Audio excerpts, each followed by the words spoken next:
The Strange Case of Dr. Jekyll and Mr. Hyde.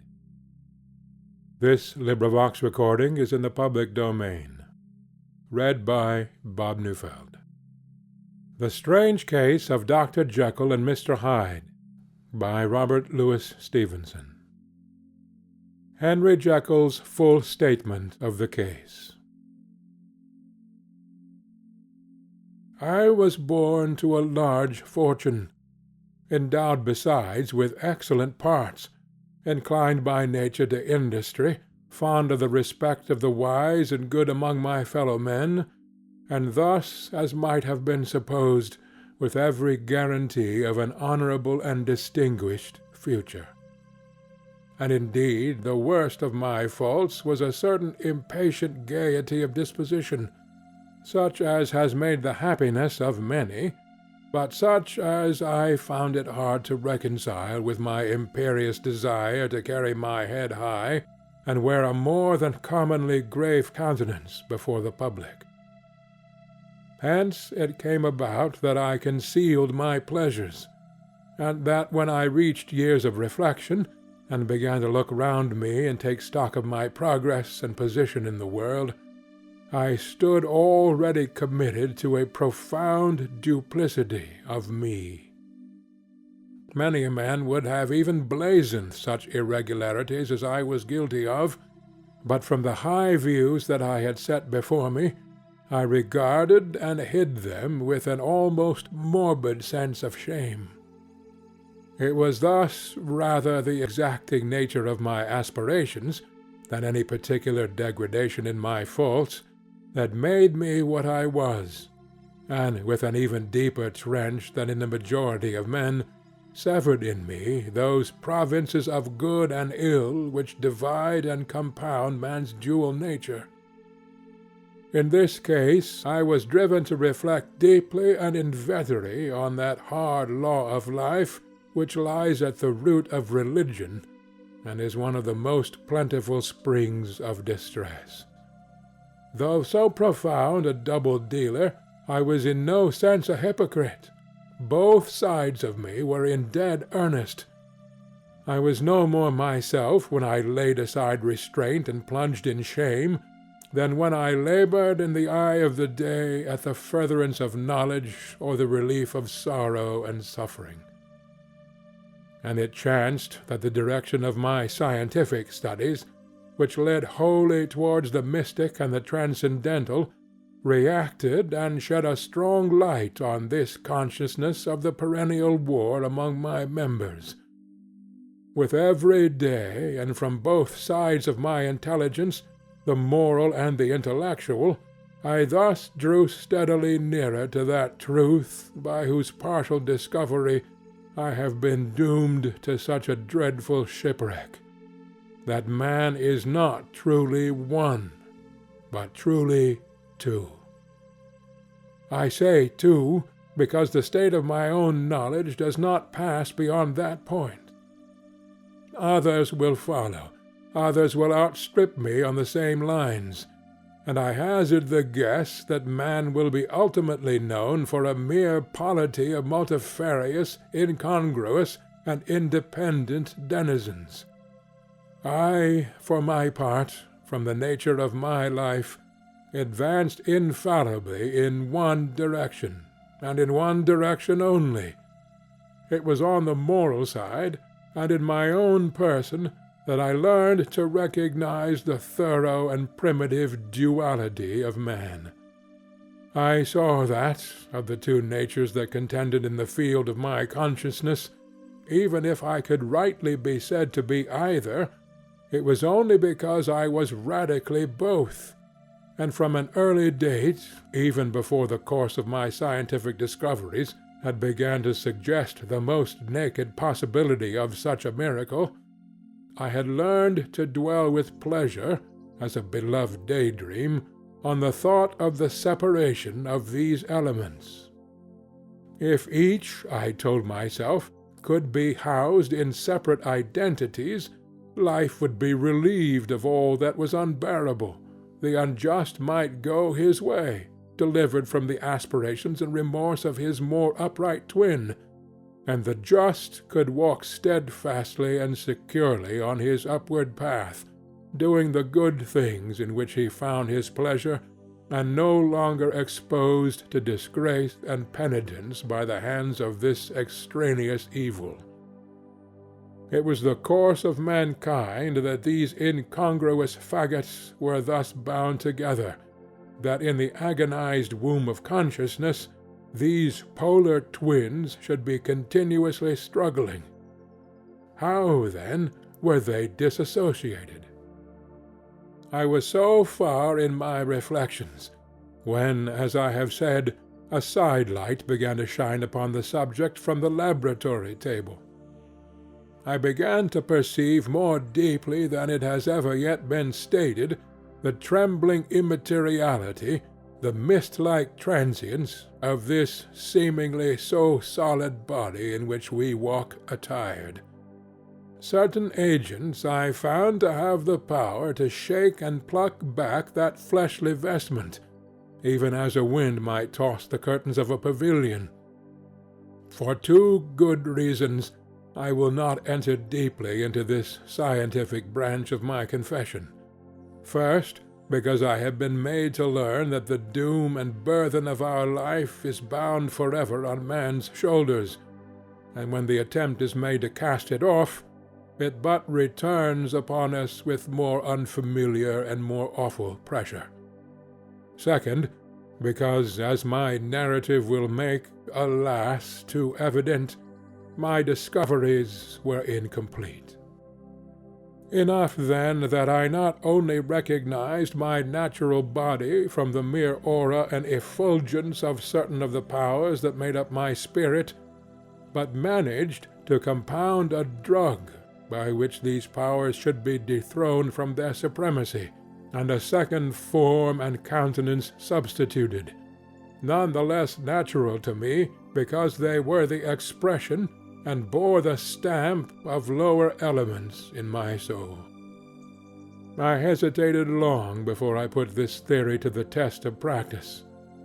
I knew well that I risked death, for any drug that so potently controlled and shook the very fortress of identity might, by the least scruple of an overdose, or at the least inopportunity in the moment of exhibition, utterly blot out that immaterial tabernacle which I looked to it to change.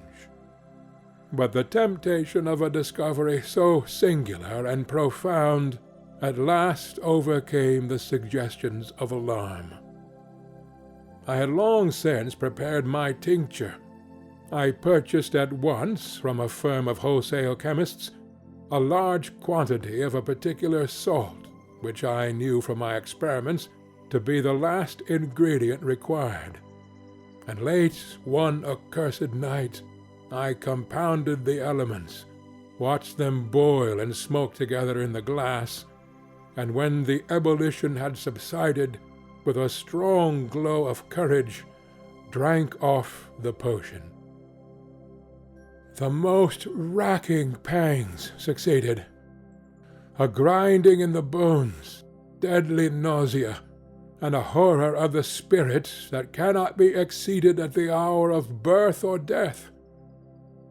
Then these agonies began swiftly to subside, and I came to myself as if out of a great sickness. There was something strange in my sensations, something indescribably new, and from its very novelty, incredibly sweet. I felt younger, lighter, happier in body.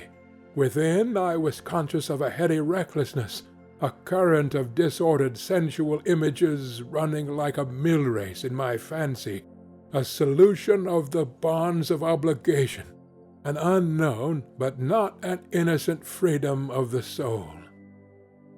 I knew myself, at the first breath of this new life, to be more wicked, tenfold more wicked, sold a slave to my original evil, and the thought in that moment braced and delighted me like wine.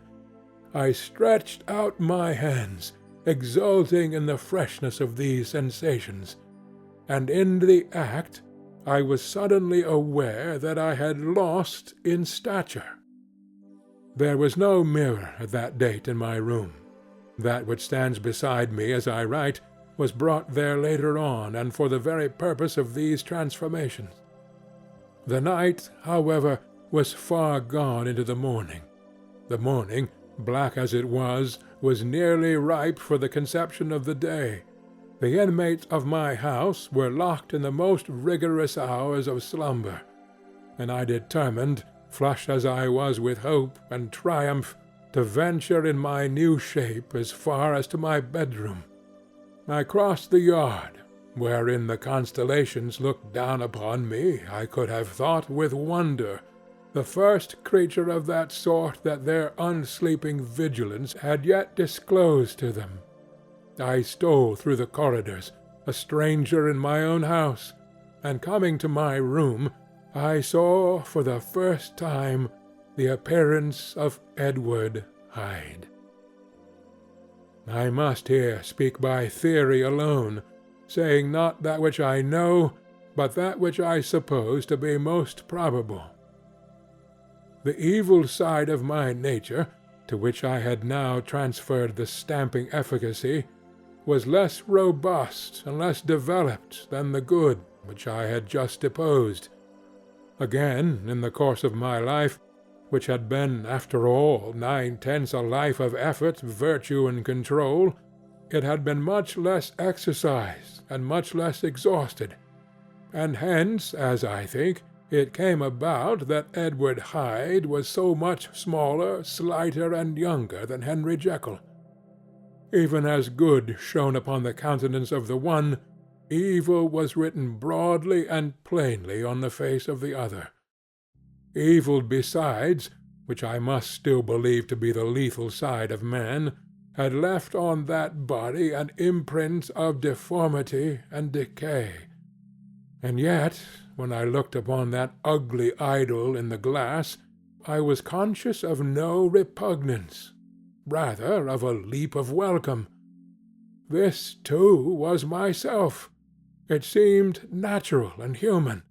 In my eyes, it bore a livelier image of the spirit. It seemed more express and single than the imperfect and divided countenance I had been hitherto accustomed to call mine. And in so far as I was doubtless right, I have observed that when I wore the semblance of Edward Hyde, none could come near to me at first without a visible misgiving of the flesh.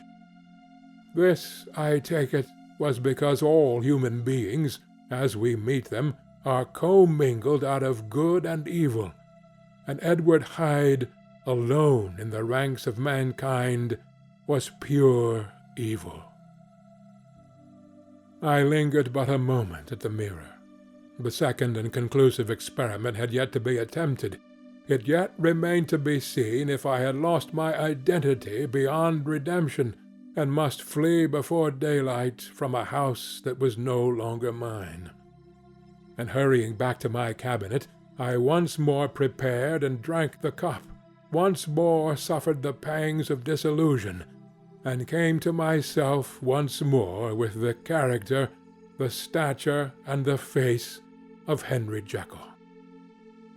That night I had come to the fatal crossroads. Had I approached my discovery in a more noble spirit, had I risked the experiment while under the empire of generous or pious aspirations, all must have been otherwise, and from these agonies of death and birth I had come forth an angel instead of a fiend. The drug had no discriminating action. It was neither diabolical nor divine.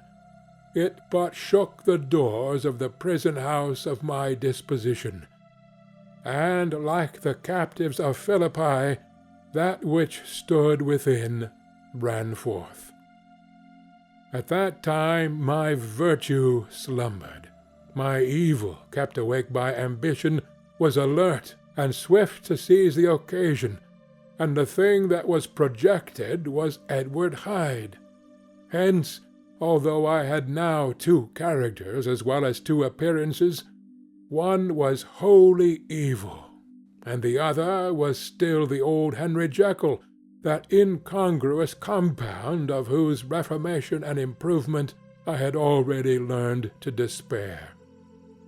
The movement was thus wholly toward the worse. Even at that time I had not conquered my aversions to the dryness of a life of study. I would still be merrily disposed at times, and as my pleasures were, to say the least, undignified, and I was not only well known and highly considered, but growing towards the elderly man, this incoherency of my life was daily growing more unwelcome. It was on this side that my new power tempted me, until I fell in slavery. I had but to drink the cup to doff at once the body of the noted professor, and to assume, like a thick cloak, that of Edward Hyde. I smiled at the notion. It seemed to me at the time to be humorous, and I made my preparations with the most studious care. I took and furnished that house in Soho, to which Hyde was tracked by the police, and engaged as a housekeeper a creature whom I knew well to be silent and unscrupulous. On the other side, I announced to my servants that a Mr. Hyde, whom I described, was to have full liberty and power about my house in the square, and to parry mishaps I even called and made myself a familiar object in my second character. I next drew up that will to which you so much objected, so that if anything befell me in the person of Dr. Jekyll, I could enter on that of Edward Hyde without pecuniary loss. And thus fortified, as I supposed, on every side, I began to profit by the strange immunities of my position. Men have before hired bravos to transact their crimes, while their own person and reputation sat under shelter. I was the first that ever did so for his pleasures. I was the first that could plod in the public eye with a load of genial respectability, and in a moment, like a schoolboy, strip off these lendings and spring headlong into the sea of liberty.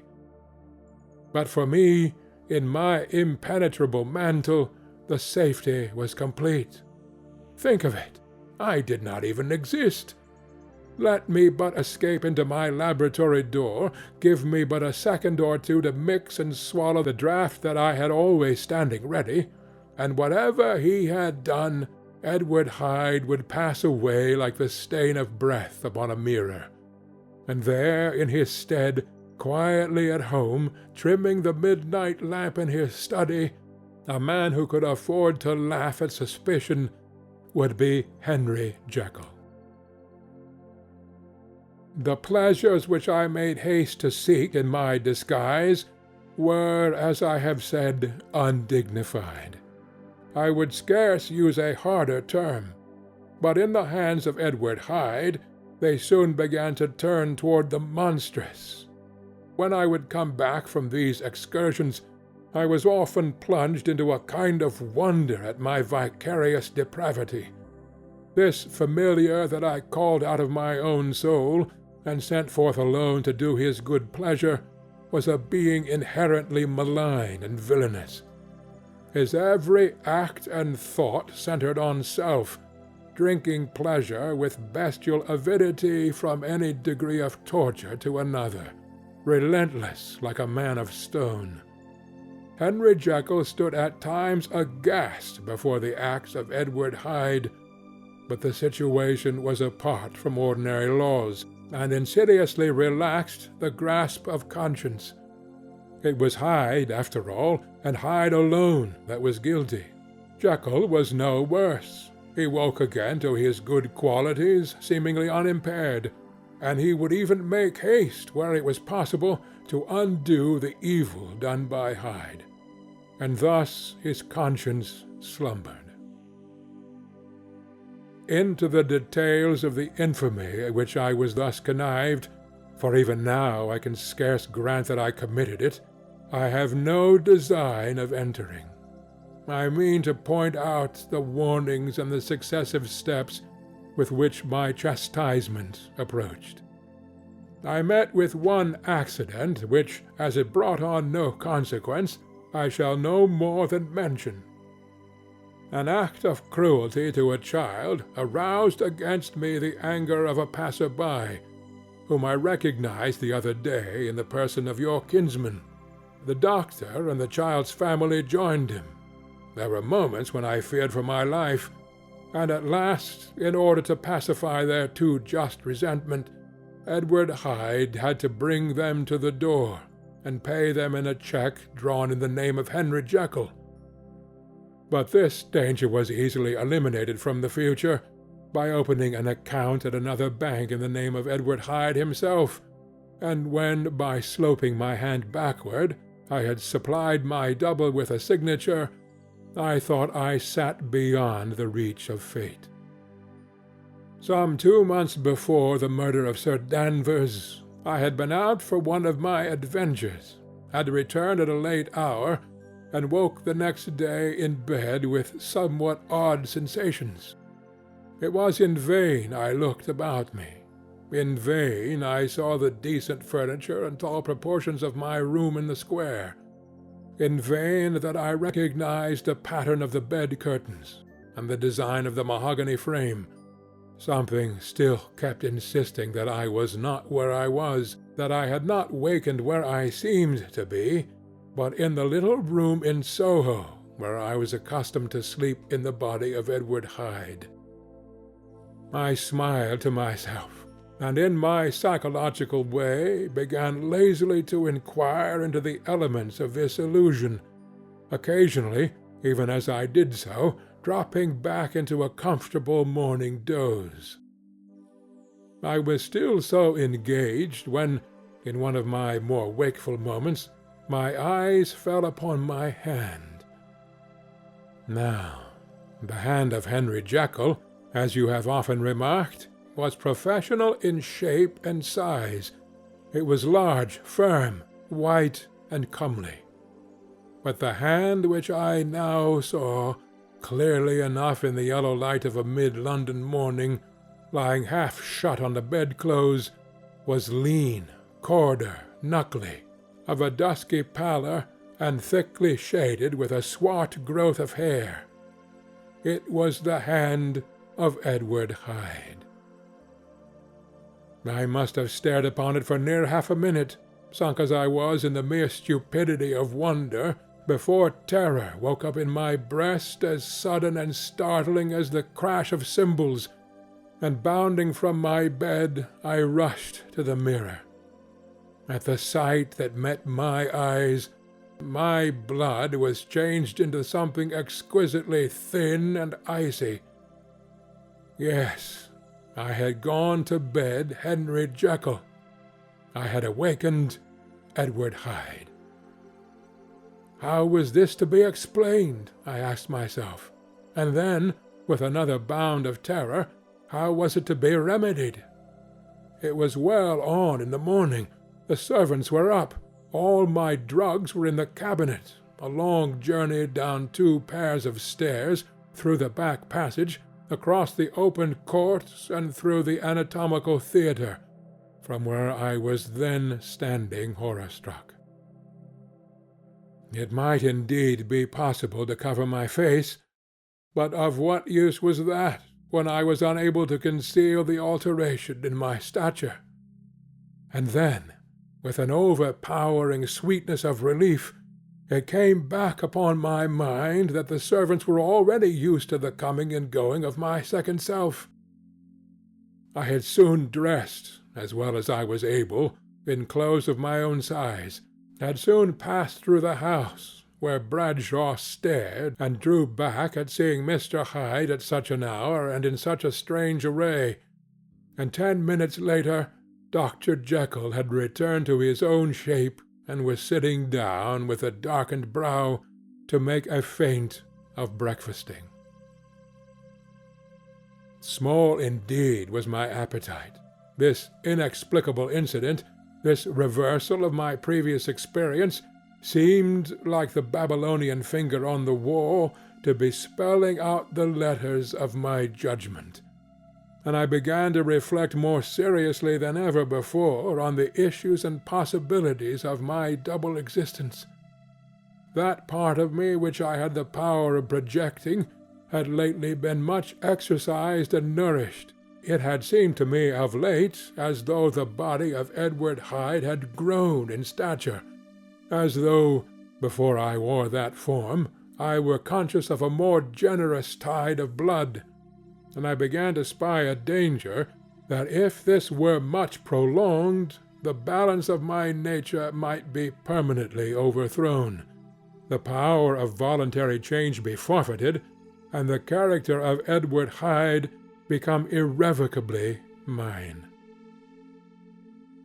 The power of the drug had not been always equally displayed. Once, very early in my career, it had totally failed me. Since then I had been obliged on more than one occasion to double, and once with infinite risk of death to treble the amount.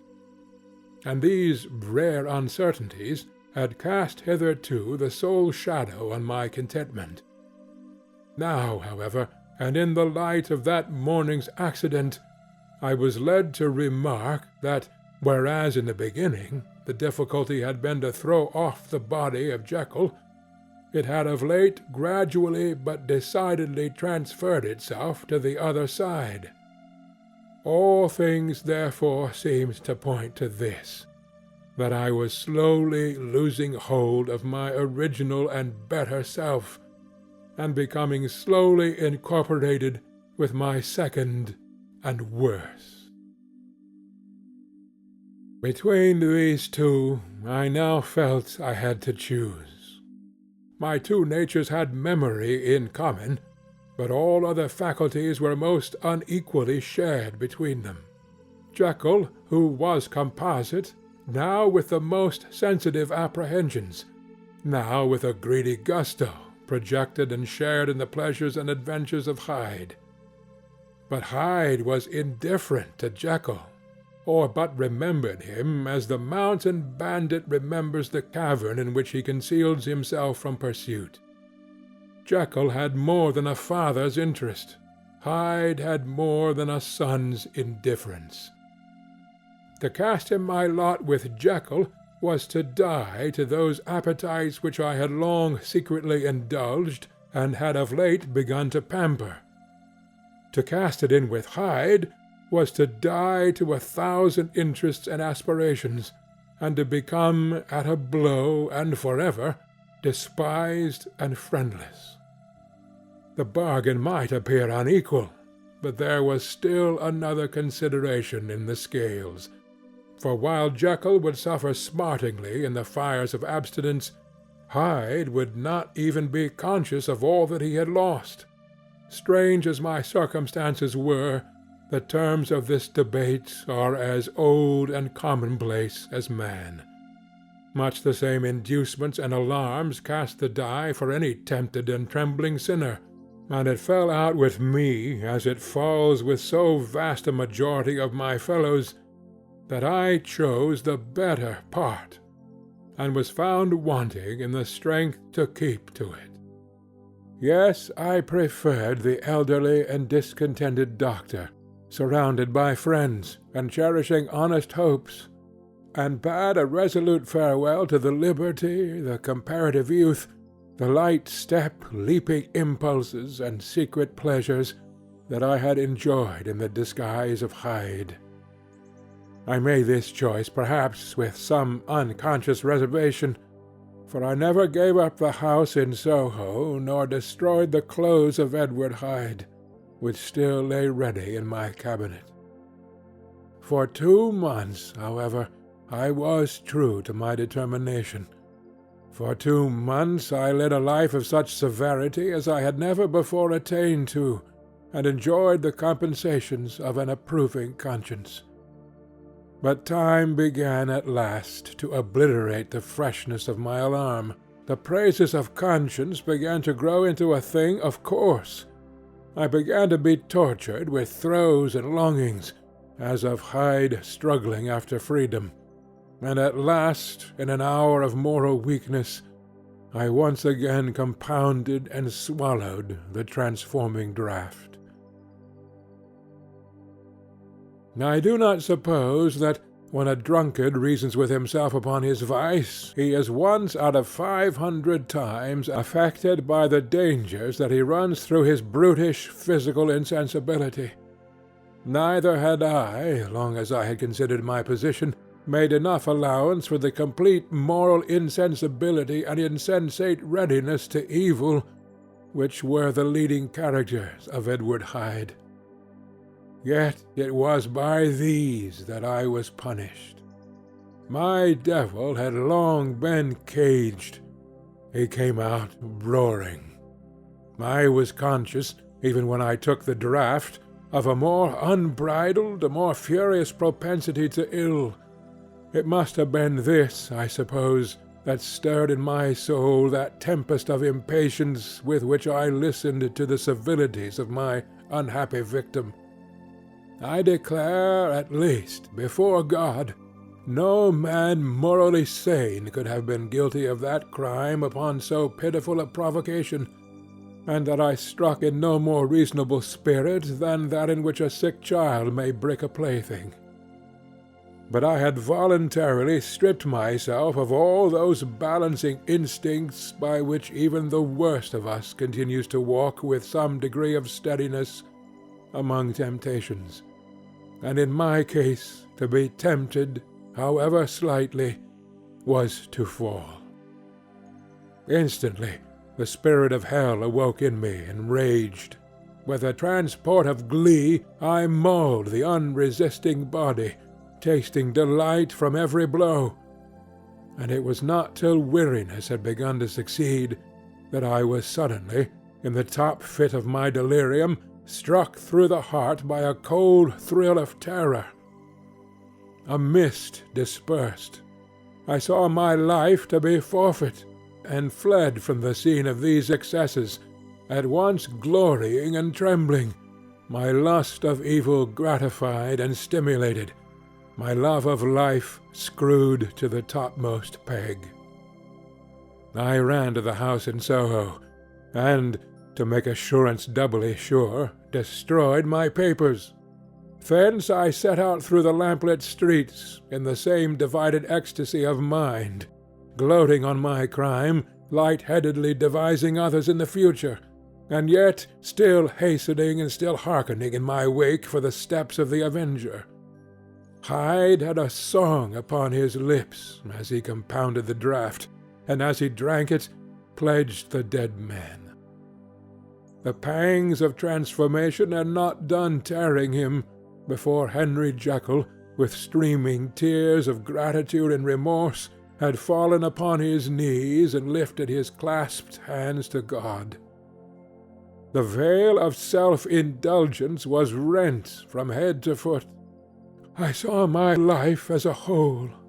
I followed it up from the days of my childhood, when I had walked with my father's hand, and through the self-denying toils of my professional life, to arrive again and again with the same sense of unreality at the damned horrors of the evening. I could have screamed aloud. I sought with tears and prayers to smother down the crowd of hideous images and sounds with which my memory swarmed against me, and still, between the petitions, the ugly face of my iniquity stared into my soul. As the acuteness of this remorse began to die away, it was succeeded by a sense of joy. The problem of my conduct was solved. Hyde was thenceforth impossible. Whether I would or not, I was now confined to the better part of my existence. And oh, how I rejoiced to think of it!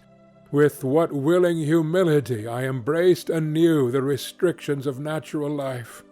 With what sincere renunciation I locked the door by which I had so often gone and come, and ground the key under my heel.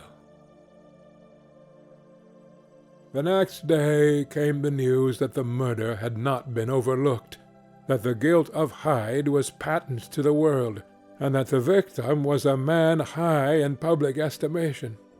It was not only a crime, it had been a tragic folly. I think I was glad to know it. I think I was glad to have my better impulses thus buttressed and guarded by the terrors of the scaffold. Jekyll was now my city of refuge.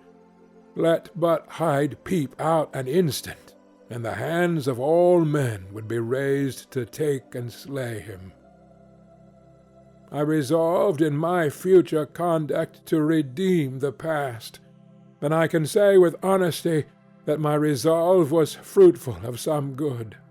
You know yourself how earnestly, in the last days of the last year, I labored to relieve suffering. You know that much was done for others, and that the days passed quietly, almost happily, for myself. Nor can I truly say that I wearied of this beneficent and innocent life. I think instead that I daily enjoyed it more completely. But I was still cursed with my duality of purpose, and as the first edge of my penitence wore off, the lower side of me, so long indulged, so recently chained down, began to growl for license. Not that I dreamed of resuscitating Hyde. The bare idea of that would startle me to frenzy. No, it was in my own person that I was once more tempted to trifle with my conscience, and it was as an ordinary secret sinner that I at last fell before the assaults of temptation. There comes an end to all things.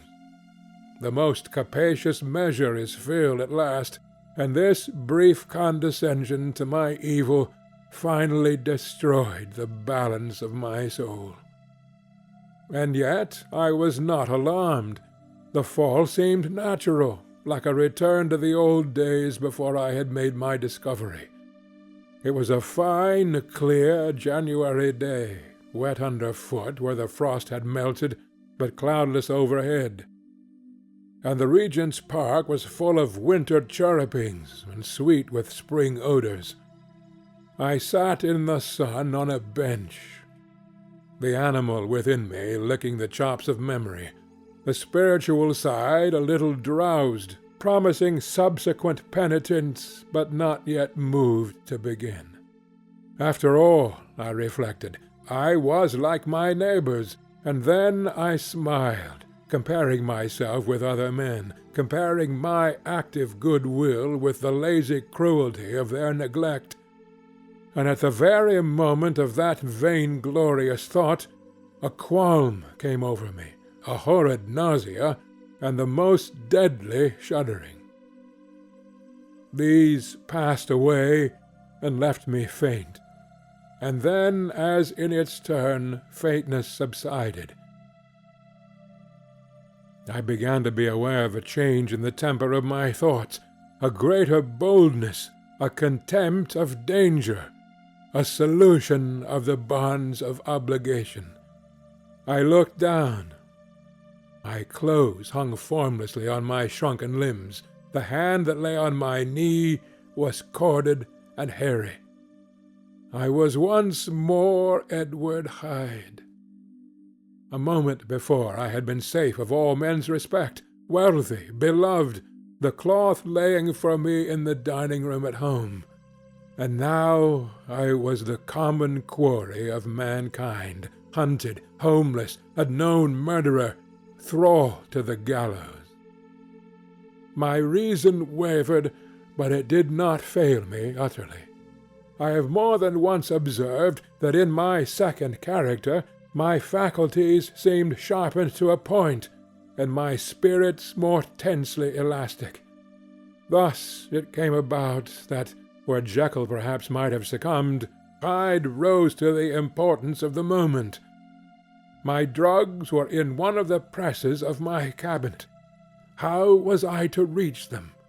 That was the problem that, crushing my temples in my hands, I set myself to solve. The laboratory door I had closed. If I sought to enter by the house, my own servants would consign me to the gallows. I saw I must employ another hand, and thought of Lanyon. How was he to be reached? How persuaded? Supposing that I escaped capture in the streets, how was I to make my way into his presence? How should I, an unknown and displeasing visitor, prevail on the famous physician to rifle the study of his colleague Dr. Jekyll? Then I remembered that of my original character one part remained to me.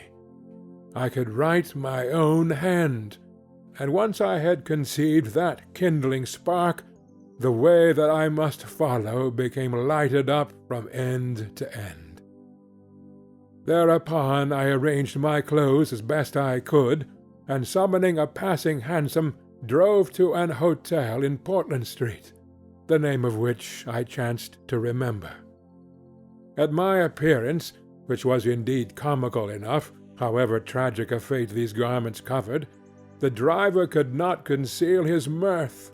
I gnashed my teeth upon him with a gust of devilish fury, and the smile withered from his face.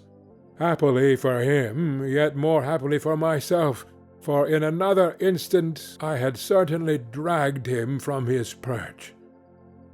At the inn, as I entered, I looked about me with so black a countenance as made the attendants tremble.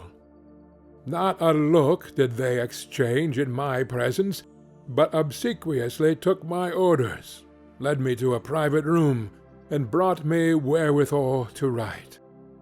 Hyde, in danger of his life, was a creature new to me, shaken with inordinate anger, strung to the pitch of murder, lusting to inflict pain.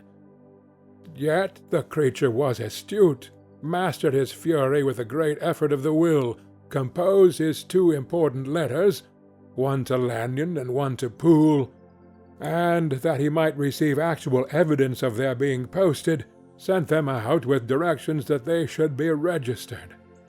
Thenceforward he sat all day over the fire in the private room, gnawing his nails.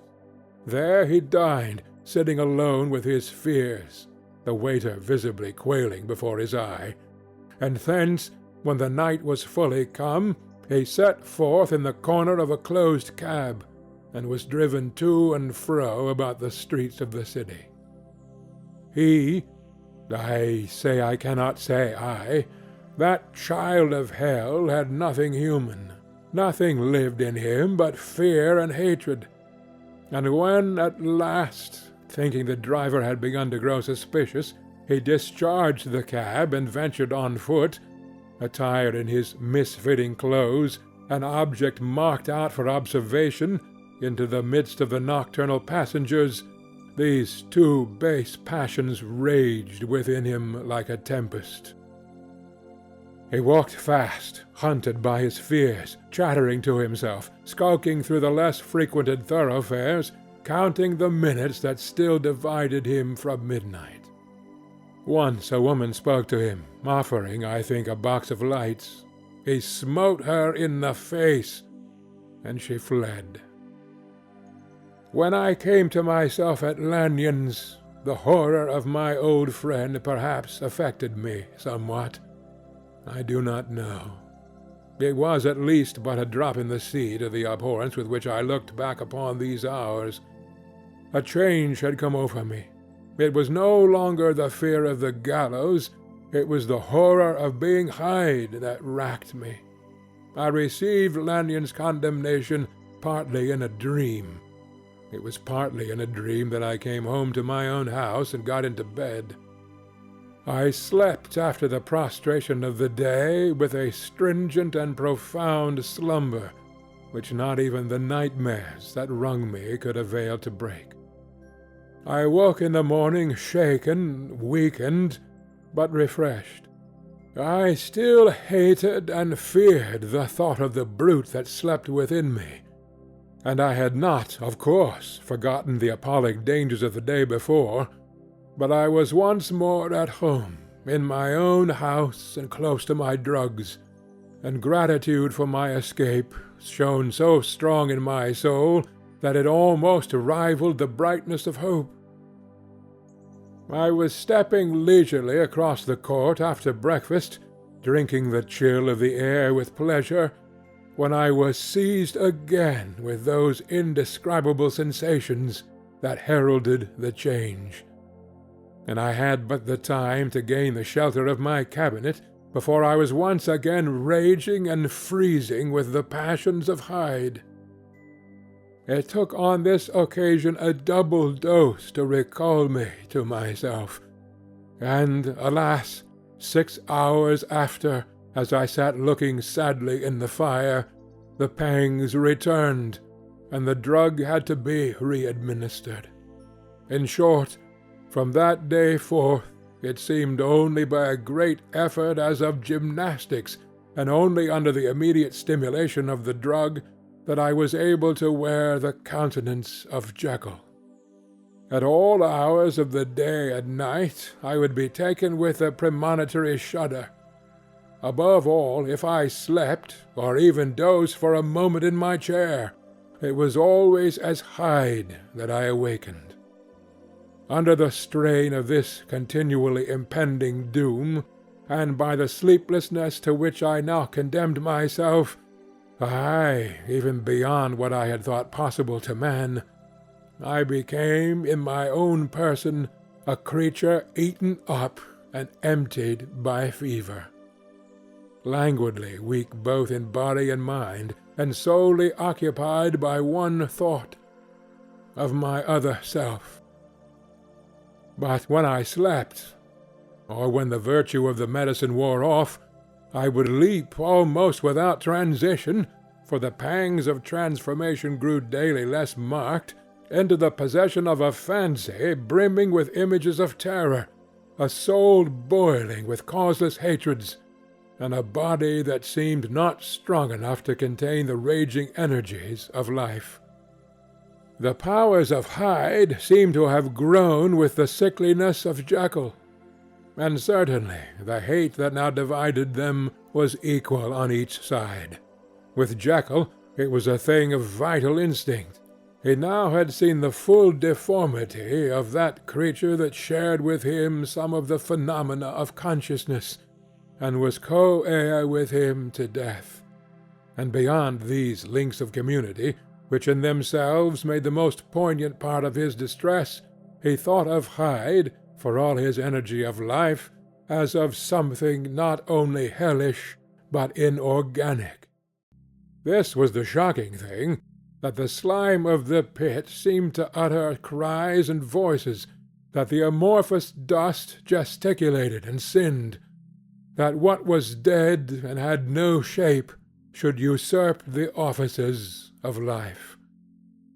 And this again, that insurgent horror was knit to him closer than a wife, closer than an eye, lay caged in his flesh, where he heard it mutter and felt it struggle to be born, and at every hour of weakness, and in the confidence of slumber, prevailed against him, and deposed him out of life.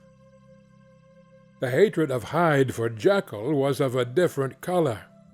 His terror of the gallows drove him continually to commit temporary suicide, and return to his subordinate station of a part instead of a person.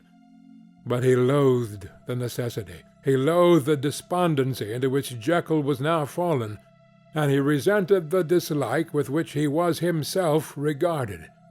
Hence the ape-like tricks that he would play me, scrawling in my own hand blasphemies on the pages of my books, burning the letters and destroying the portraits of my father, and indeed, had it not been for his fear of death, he would long ago have ruined himself in order to involve me in the ruin. But his love of me is wonderful. I go further.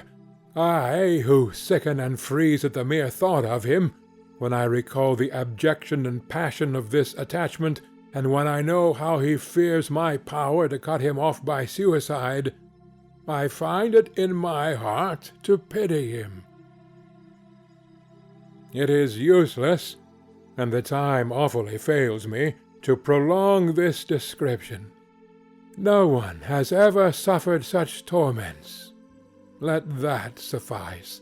And yet, even to these, habit brought no, not alleviation, but a certain callousness of soul, a certain acquiescence of despair, and my punishment might have gone on for years, but for the last calamity which has now fallen, and which has finally severed me from my own face and nature.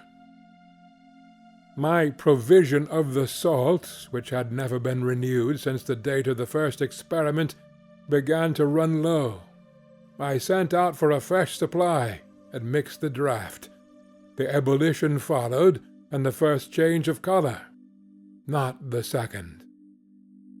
I drank it, and it was without efficiency. You will learn from Poole how I have had London ransacked. It was in vain, and I am now persuaded that my first supply was impure, and that it was that unknown impurity which lent efficacy to the draught.